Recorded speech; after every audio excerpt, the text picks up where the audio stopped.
didn't coordinate on where exactly we were going to sit on the stage. So hello, I'm Amy. I'm the editor at Sifted, and for the next 30 minutes, I'm going to be chatting with Thomas Wolf, who's the co-founder and chief science officer at Hugging Face, the platform loved by so many developers, which hosts AI models and provides tools for engineers to build, train, and deploy the technology for their own use cases. To date, Hugging Face has raised almost $400 million. Am I right, Thomas? I didn't do my fact check backstage. You're right. Excellent. From investors including Sequoia, NVIDIA, IBM, Amazon, Intel, Lux Capital, and Salesforce, and achieved a $4.5 billion valuation in 2023. So I know it's near lunch, so we're going to take some questions from the audience to keep things interactive throughout. So if you do have any, there's a QR code somewhere, not sure where exactly. So if you want to submit some questions, they'll appear on my screen, and I will ask them to Thomas as and when. So Thomas, you launched Hugging Face in 2016 in a very different world, the pre-ChatGPT era, and it was also a very different company. What was the original idea, and what led you to pivot into what it is today? Yeah, we started in 2016, where basically language was not working. Everything in AI that was working was video, image recognition, like this classification, this 10,000 class that the image model could recognize. And so the original idea was really a game. And that's why we have this very non-serious name that I think is a bit maybe strange in today's world. So we had this idea of making like a modern version of Tamagotchi, where you could send a selfie to your little virtual being, and you could talk about image with it. And text was so bad, actually, that we even had a comedian in-house writing dialogues for our chatbots, because the quality of dialogue generation with this, so this was LSTM at this time, was not transformers, and the quality of the generation was so bad that we just couldn't use that. And so we were still, one thing we were doing a lot was playing with the new tools from Research Lab, and in particular some of these tools being GPT-1, that a lot of people don't remember anymore, I think, GPT-1, which was trained on mostly love and romance novel. So GPT-1, if you had a beginning of a prompt with two persons, they would always kind of fall in love in some way in the continuation. I really like this model. But for us, it was a very good model for dialogue. So we fine-tuned it to generate dialogue. And that's where I kind of discovered basically the power of these pre-trained models that are trained on, very large corpus, and that you fine-tune or you try to prompt or adapt to your specific use case. And so I open sourced one repository to be able to use this model very well, and this became quite viral in a way in this small AI community of this time. And that's when we decided, yeah, maybe we should pivot there. We have, on one hand, we have this game that's kind of hard to make it work. We have this comedian writing dialogue, but that doesn't seem scalable at all. And on the other hand, we have this open source library where there's a lot of traction in this AI world, which was still quite small, but we were already seeing, a glimpse of hobbyists playing with it, like a glimpse of a world of AI that could grow quite a lot. So we decided to switch in 2019 and to convince our earliest investor that the future was not gaming, but was open source. So we had a little bit of pedagogy to do that, but it worked well, and to raise our Series A on open source AI. What happened to the comedian? To the comedian, I mean, he was really not, his dream goal was not to be in a tech company, to be honest. He was really like trying to pursue on the late night evening stage in New York. So at some point we said, yeah, maybe you should pursue your dream and we'll do our dream. Okay, yeah. And how did you grow that early community of developers? How did you get it to be hundreds, thousands, hundreds of thousands around the world? Like, what did that kind of adoption path look like? So it's very interesting because it grew and we saw the pattern change. So for instance, at the beginning, our library was mostly used over the weekend. So people would download it over the weekend. They would do their hobbyist project around this nascent AI thing, right? They would play with that. And then on Monday, they would be back to their boring job. And then nobody would use our library. And so it was really driven at first by this mix of researcher, of course, but also hobbyist. And then we saw the pattern of download increase. And then in the week, people starting to use it more also at work. And we have a survey we studied the first years where we were asking, do you use the library for fun, for work, for both? And we saw it moving progressively from fun to both to work. And now we have now like a flat pattern of usage, of course. And we saw that also increasingly moving from more research, proof of concepts, hobbies to more professional people, basically full company adopting the framework because it's very easy to use, any type of open source model. And then with the growth of open source model, we also saw the framework just become kind of a production-ready library over time. Was there a particular inflection point when Hugging Face really took off, either because of something you did internally or something happening in the broader AI world? There was a couple of inflection points. All of this has been quite exponential in a way. So it's more like the slope of an exponential, or maybe the exponent of the exponential, just increasing. I would say for us, there was three main stages maybe. So the first early one that we saw this exponential takeoff, but it is rather small community. And that kind of were the first numbers we saw our investor to tell them there is something here. Then we saw a second point when we expanded from just pure text to other modality. And basically for us, one of these points was stable diffusion, the release of maybe the first large-scale, open source image generation model. And here we saw this move where people just started to think, oh, AI is useful for text, but also for image, and then sound.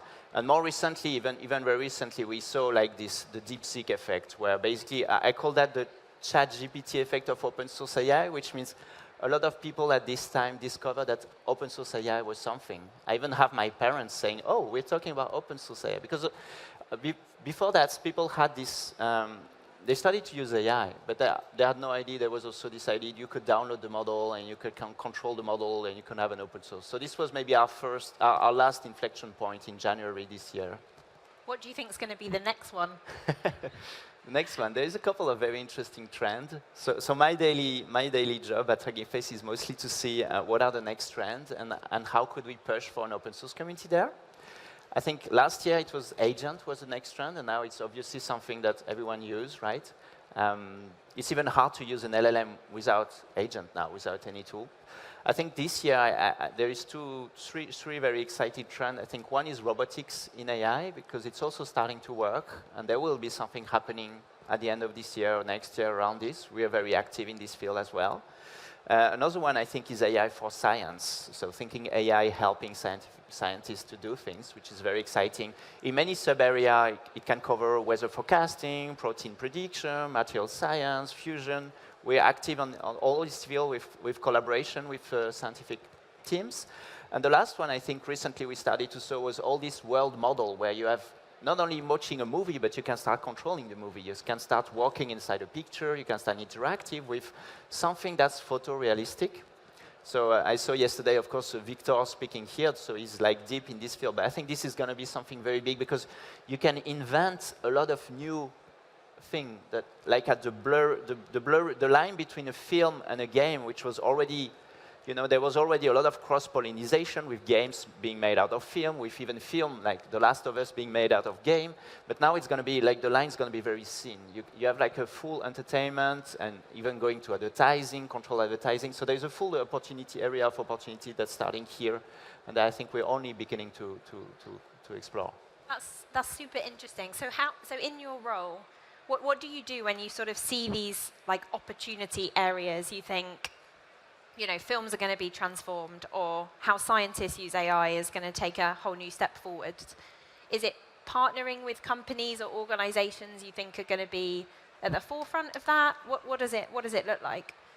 I mean, for us, the very long-term North Star, the mission for us is, we think, like everyone here, I guess, that AI is going to be really transformative. It's going to be everywhere in our life, like the internet. And we think there is a future where most of this AI is kind of closed source private thing. And there is another future that looks more like the future of the internet we dreamed in the 90s, where a lot of this is open source and kind of community built, like Wikipedia type of thing. And our main goal is to try to nudge as much as we can. We're still just a small company. We're no Google, no Amazon, no Meta, but we try to nudge the community in the other direction, where kind of AI is also common good. I think this is good for many, many reasons. It brings to less concentration of power, and concentration of power is extremely accelerated right now in AI. There's really this capital, this minds, everyone's trying to cluster, in this place. So we try to fight these trends. So for all this coming revolution, robotics, science, world models, we try to push and to find the actors or to build the things ourselves that will, make it more open source. So usually it's a mix of all of this. So we try to find good partners, people who are ready to like train models, who have the knowledge. We try also to open source the good basic building blocks. So we do a lot of work open sourcing data sets for pre-training models, open sourcing image data sets. So basically everyone who think, I want to train a model can start from a very high quality building block to get state-of-the-art models. And we also do a lot of work in open science, which means a lot of this science behind creating this model is getting closed. But if you rewind back like 5, 6 years ago, it was not the case. A lot of things were published in conference. Like Google was one of the the top paper publisher, right? But it's not the case anymore at all. And the first paper by OpenAI, they were amazing. And the GPT-3 paper is like 120 pages of knowledge. This is really great. This doesn't happen a lot anymore, right? Surprisingly, it still happened a lot in China, which is, I think, very, very surprising. But the paper out of China, and they publish it in conference, are still very, very high quality knowledge sharing. But to try to compensate that, we publish ourselves. We try to do a lot of publication. We try to encourage the group who still publish, like Allen AI in the US. There's still a couple of very great groups. And that's what I call open science. And I think it's very important building block of this. You need data set, you need knowledge, and then you need money. And this we can't really help. We can't give $1 million to people, but you can raise money for that. Yeah. And in April this year, you bought a robotics company, didn't you? A French company called Pollen Robotics, which makes a humanoid robot powered by open source. What's your plan there? Like, why did you go as far as to actually acquire a company to get into hardware? Yeah. So this started 2 years ago, where basically I saw a couple of interesting breakthroughs in robotics out of Stanford and Berkeley. And basically a robot started to be able to tie knots, to fold clothes, to even cook, like, if you have a pan, just throw an egg. And I was like, this is amazing. There is something happening here. And I saw a couple of startups, just after GPT-3, a couple of startups being there, like starting to do things like Figure, 1X, but all of these are closed source startups.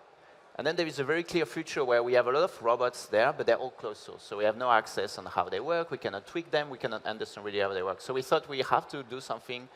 We have to try to create an open source robotics community. So we started with software.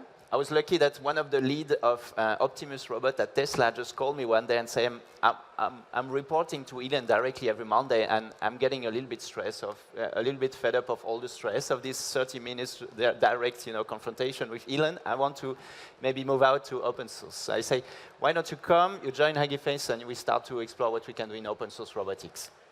So Remy joined, and we started one project that we called The Robot. And this project was a huge success. I mean, over a couple of months, we had like several thousand contributors, and we had a lot of what we wanted, which is people who are software developers, interested in robotics, but a little bit scared of how to start, and they decided to join this project and to start to play with these new techniques. So this Le Robots project has been growing very strongly over the past year. And so at some point, we were like, okay, we have a software project here, but why don't we explore also open source hardware? Because the robot is obviously a software stack, but also a hardware stack, right? And in this, we were working with one of the very few open source hardware company in the world, which is Pollen Robotics. There is a couple of others. There is K-Scale in the US. Like there's a couple of others, but it's very few companies do open source hardware. And they were exploring fundraising for their next, Series A. And I was like, why don't you just join us instead of raising? And so we decided to join force, and we released our first robots in July called Richie Mini, which is this very cute desktop robot, very cheap, because one of our goals here is to make this extremely accessible. There's also a world where you have a lot of robots, but they're kind of an elite possession, maybe like the early cars, like, the rich people have robots, and poor people don't. I don't really want this type of future. I want a future where everyone can have a robot. So we decided to try to do a $300 robots. We released it in July, and we thought maybe we got a couple hundred people interested in that. And this also exploded. We sold $1 million of these robots in 5 days. So last month I was trying to find suppliers and like struggling to see how we can, but we're going to ship this thing, but it's going to be quite a challenge. So right now we're discovering basically the challenge of doing hardware, but I'm very optimistic. I think we're going to do very cool stuff there. So what else do you need to do, or what other acquisitions might you need to make, do you think? Like, what problems do you now see in the kind of robot supply chain? Like, what else needs to happen to make $300 robots a reality for everyone at this conference? So the thing is, you can do that. I mean, the main challenge right now is you can do that in China. So the first supplier for us will be a good supplier. We've already been working with them for. We did some cheap robots before. We did one $100 robotic arm. That's actually a great success called SO100. And this one is our second. We would love in the future to be able to also manufacture these in Europe or the US. So that's our next challenge. I won't solve this in the next month, but like I'm trying to solve that as well and see if we can manufacture that in a couple of places, basically. Yeah. Do you have plans to make any other acquisitions, like in the world of science or in the world making? Yeah, we did quite a lot in our life. We did 6 acquisitions. We do very strategic acquisition, a bit like Apple. Like we try to find a team that have really that are very dense in skills that we don't have. So, for instance, Poland is an amazing team in terms of technical knowledge on how to build the electronics part of a robots.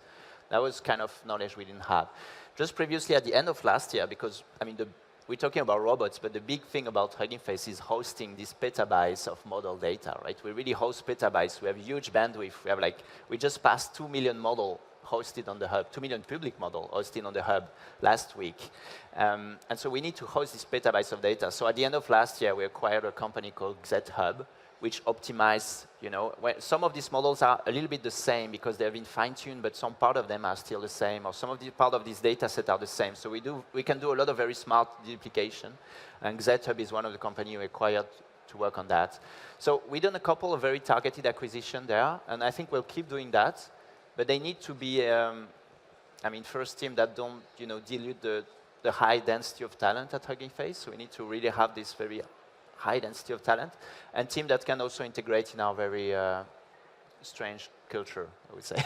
What's strange about the Hugging Face culture? It's we're 230 people right now, so it's fairly large in a way, I would say. But still, we work like a startup. There's a lot of freedom. People can really create new projects from scratch. I mean, Le Robot is one example. Remy joined, and I gave him kind of minimal high-level guidance, and he kind of created this full library, this full community. So people have this freedom, but as always with freedom, some people don't really want freedom, actually. They also want some very clear, direction. You should go there. And so I think not everyone can be happy with so much freedom. Interesting. Yeah. And you also, very early on, you moved the company from Paris to New York. Where's the team based now? And if you were starting Hugging Face now, do you think you'd still need to do that? I think we probably should.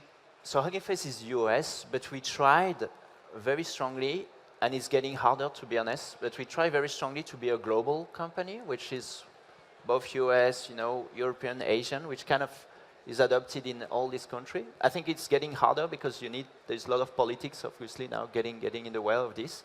But one thing that has helped us a lot was to have the 3 co-founders in 3 different countries. So CEO Clem is living in the US. I'm mostly in London and Amsterdam, and CTO Julien is living in Paris. So we've always kind of been remote from the start. There is not like a core place where basically all the co-founders are living there, and then the rest is kind of satellites of this, headquarter. It's always the headquarter for us was basically Slack in a way. And so it was very easy to go full remote, and we were really full remote at some point. And then with some time, we learned the hard truth, which is that full remote is really hard to make work. So right now what we have is kind of hub in cities. So we have a big hub in Paris, that's our main hub. But it's very international. We have 35 nationalities in the Paris office. English is the only, I think we have probably way less French people than other. So Paris is our international hub, but we also have a hub in London. Switzerland is a growing hub for us, like a lot of high quality talent. New York is our original HQ, the Bay Area also. So I think if I would start, and the main answer or advice I usually give, and I think Victor was giving the same yesterday, is to try to go as fast as you can globally, like to try to have as fast as you can this global mindset and not overfit to your local. Even if it seems cool, because if it seems easy, you're like, I can find quickly design partners next to me, that's cool. But very, very quickly, you should find design partners, potential clients, potential collaborators outside of your home country. Yeah. The audience questions have now appeared, so I'm going to read them in a second, but I'm going to ask Thomas one last question from me, which is, you're also a pretty active angel investor, aren't you? Where are you primarily angel investing, and what's maybe a common thread in like the advice you give people or the points you probe on? Like, what helps you realize this is a company I really want to invest in, or this is a founder I really believe in? I mean, the way I started that was basically we had some amazing angel investors that believed in us even before we were anything. So I was a lawyer before. I remember going to a conference and I was still a lawyer and I was just starting kind of join Hugging Face and meeting Richard Socher, who is a famous scientist and investor, and saying we are going to start this chatbot. And so I was a lawyer saying I'm starting a chatbot, and the guy said, "Yeah, I'm very happy to invest. Let's go. You should do your thing." And this type of thing where you're shaking and say, "Yeah, I'm starting this," and you look like nothing like serious. And these people taking a bet on you, I think was very, very useful. And then obviously then you have the advice. So I mean, you don't call your angels every week, of course, but sometimes you're like, we're making this difficult decision. What do you think? And this is very useful. So it started as a way to give back to give back this thing.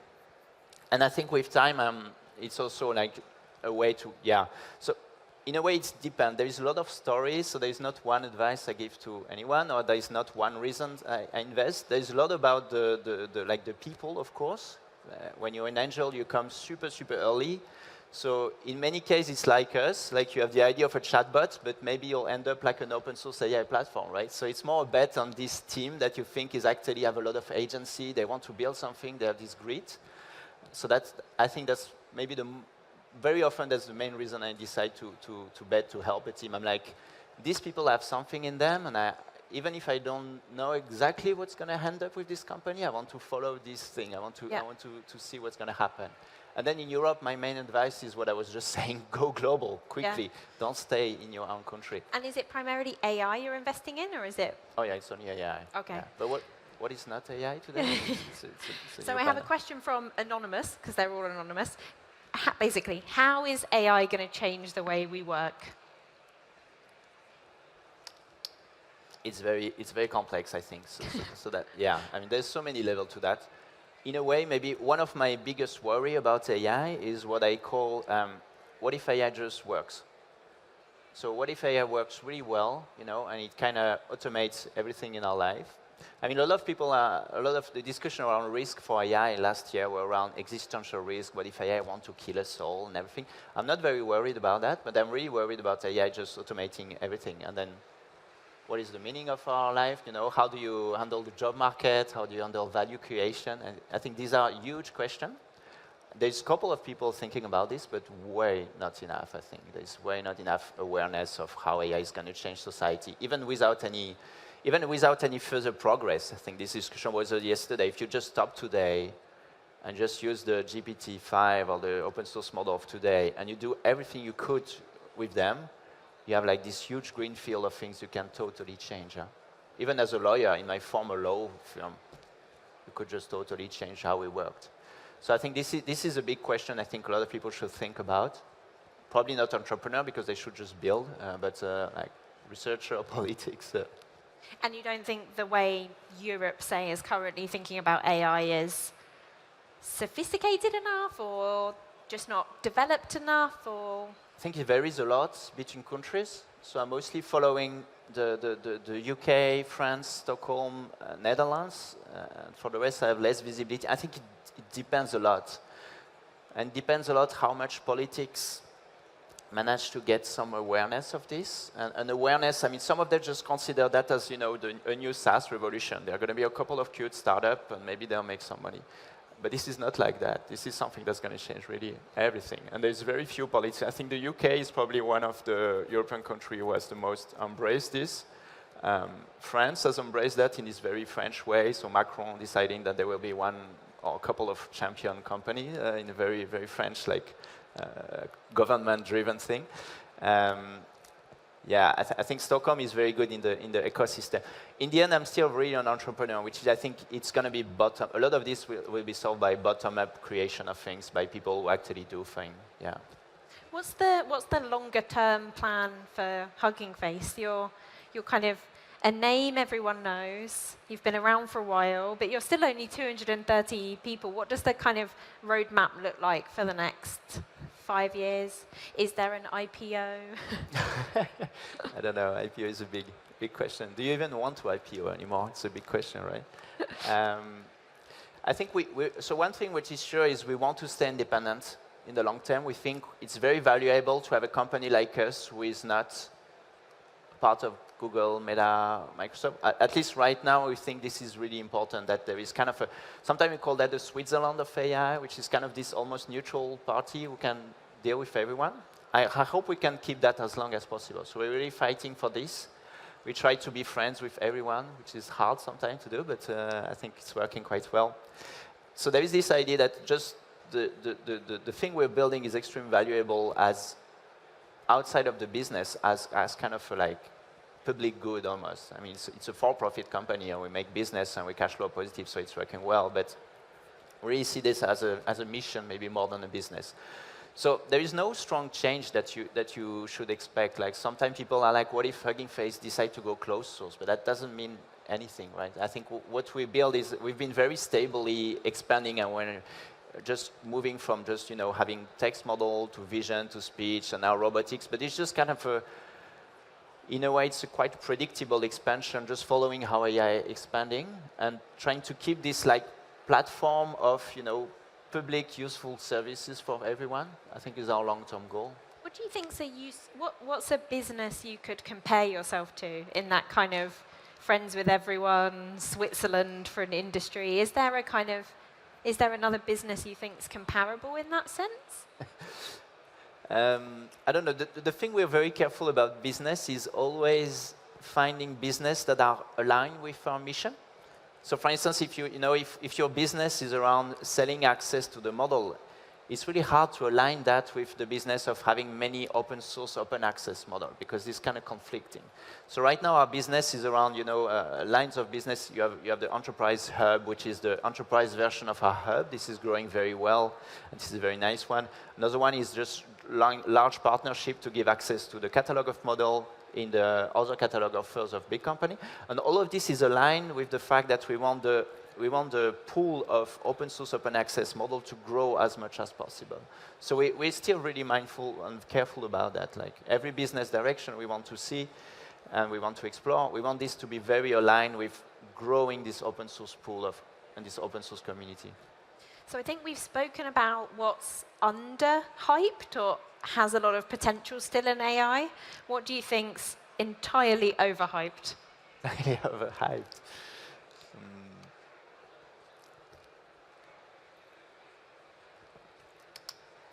That's a tough question.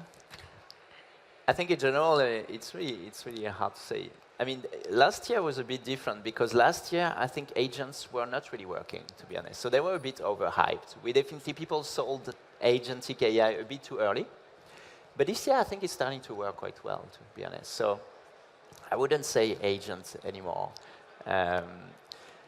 No, I don't really have an answer for that. I think the valuation for some startups are still really uncorrelated with even very long-term revenue that you can have. So the valuation of some startup are a bit crazy for me. I think we grew our valuation very slowly. We raised a small seed round, a little bit larger pre-seed, and then a larger Series A that would look. Our Series A would look like a tiny pre-seed now. So we've been always like very careful to build something the long term, but slowly. And so I'm a bit impressed by people who raise like this mega seed round and then go directly at like a 10 billion valuation. You're like, okay, what type of revenue should you find to match this? So this is probably kind of crazy still. Yeah. We're about to get kicked off stage, but thank you so much, Thomas. This has been one of the most interesting conversations I've had on AI for a while. Thanks, Amy.